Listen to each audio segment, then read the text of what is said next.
because it was still cold when I left home. There was still snow on the ground melting.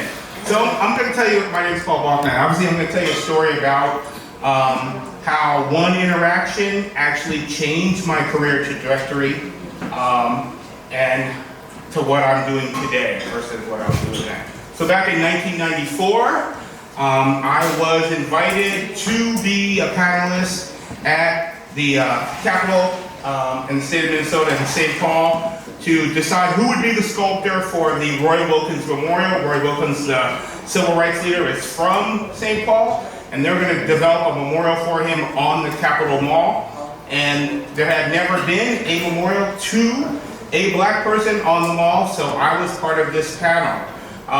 This panel included community people and Thelma Golden, who was then and is now the curator at the Studio Museum in Harlem. So it was really an important job. So during this time period where we were interviewing different artists and sculptors to come and present why they should be the people to do the Roy Wilkins Memorial, Richard Hunt, who was then and is probably now still the preeminent abstract African-American sculptor in America from Chicago, came and said, you know, whatever you guys do here, this should be about black space. And that's really important. So here I am, I'm an architect, right? And no one had ever said black space. Now I decided to be an architect in the 6th grade, and I prided myself on like knowing everything about architecture. I was an archi geek. I spent all my nights in the studio. I slept on the floor every night. I was down, right? And I was like, no one's ever said black space to me. Like, what is that about? What does that mean?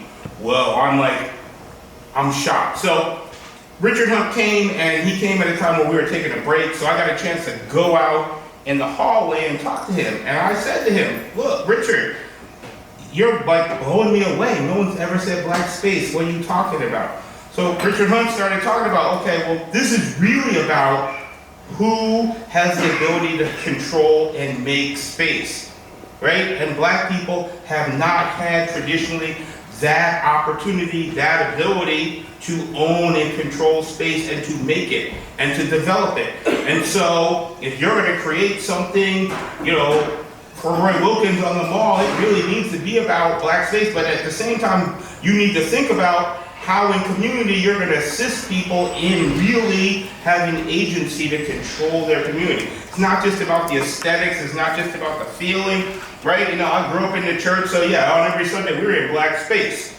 A lot of times we were in black space in a white design building, maybe a building we bought from white folks, but it was black space on that day, on that time, right?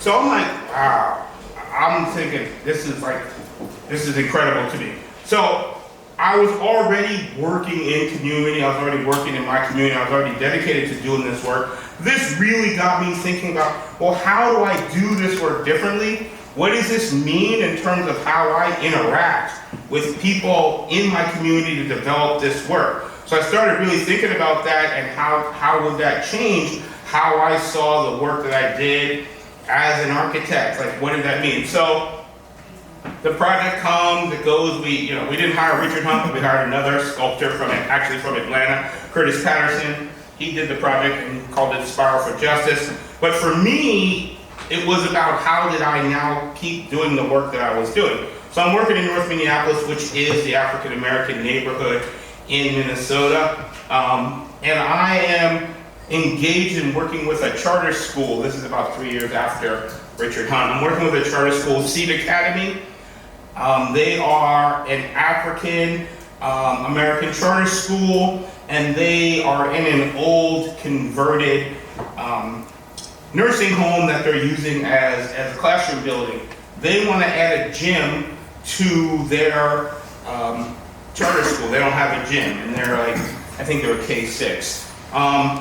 They were sandwiched. They own the nursing home side, then there's a church in between, and then there's a parking lot that they own. Their original plan was to put the gym in the parking lot. So I come on the scene and I go like, okay, it's -26. You want little kids to walk from your school down over here to the parking lot to play gym? Maybe that's not the best idea. Like, how do you want to think about this, right? So they're like, well, we don't have any land. What are we gonna do, Paul? So I'm like, well, maybe we could talk to the church about allowing us to build on their land as a part of this relationship, right? So the church next door was Wayman AME Church, African Methodist Episcopal.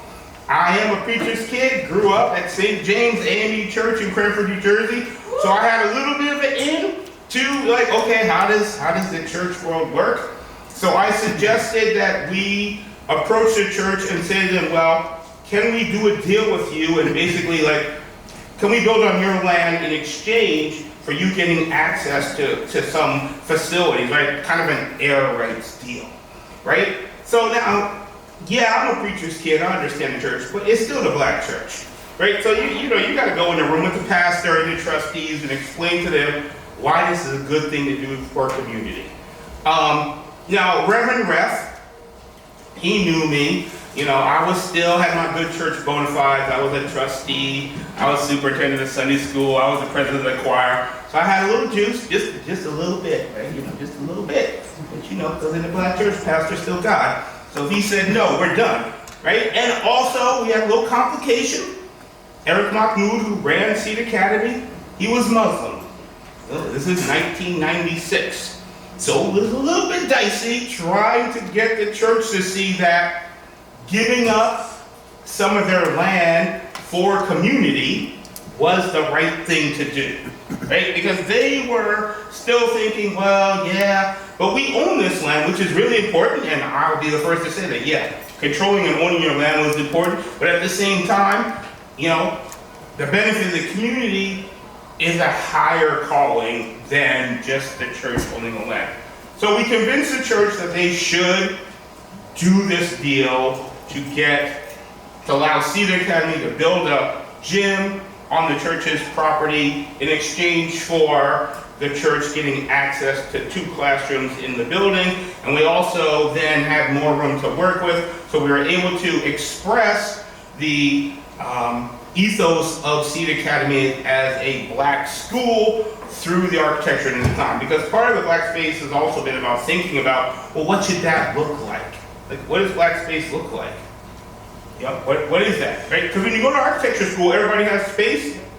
You could study all the things, but no one ever really talks about, well, what's an example of black space? So there's this continual, how do we express that? So in that project, we express it by really thinking about textiles, Kennedy cloth extraction, how do we create this thing in brick?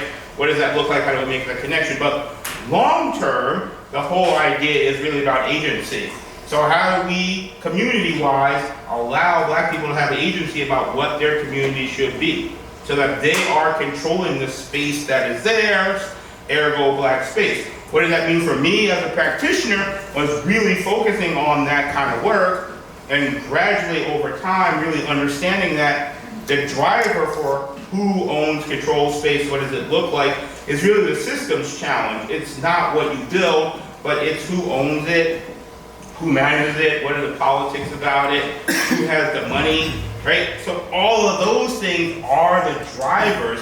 So we got to get into that systems change work. And as an architect, you can't be neutral in the politics, right? So you can't be like, well, that's okay, right? No, that doesn't work that way. So if we want to have equitable cities, we have to be able to talk about, well, we shouldn't do that, we should do this, which sometimes your clients aren't happy about, but at the end of the day, that's really the driver. So for me, at that moment in time was all about how I, as someone who was steeped in architecture, like I said, who decided to be an architect in 6th grade, not because I knew any black architects, because I did it, and the Brady Bunch doesn't count for architecture. Mr. Brady is not the guy that I was looking up to be an architect, right? It's not what it's about. And then how that moment allowed me to make that connection between my deep love of community, my love of history, my love of black people, and how I could operate in my community to make a difference. So that whole idea of space, not just aesthetics, not just use, but a line now that really is how I've evolved to. I'm not doing buildings, but I'm all about how I do systems change, because really that's the driver, right? You can make the building all day, but if you don't change the systems, you know, if you don't understand why redlining happened and then how do you work against it, you know, you're not going to be able to make a difference. So the Richard Hunt experience, that time is the change totally for me and how I see the work that I do in community and really how I see my world as an architect. I'm still an architect deep. Anyone who hangs out with me will see that. Like if you walk down the street with me, I'll be like, yeah, why the hell did they do that? That's ugly. What's up with that, right? So I'm still an architect, like in my soul, but it's all about the people side of how I do architecture. And that's why that interaction with Richard Hunt was transformative. Thank you.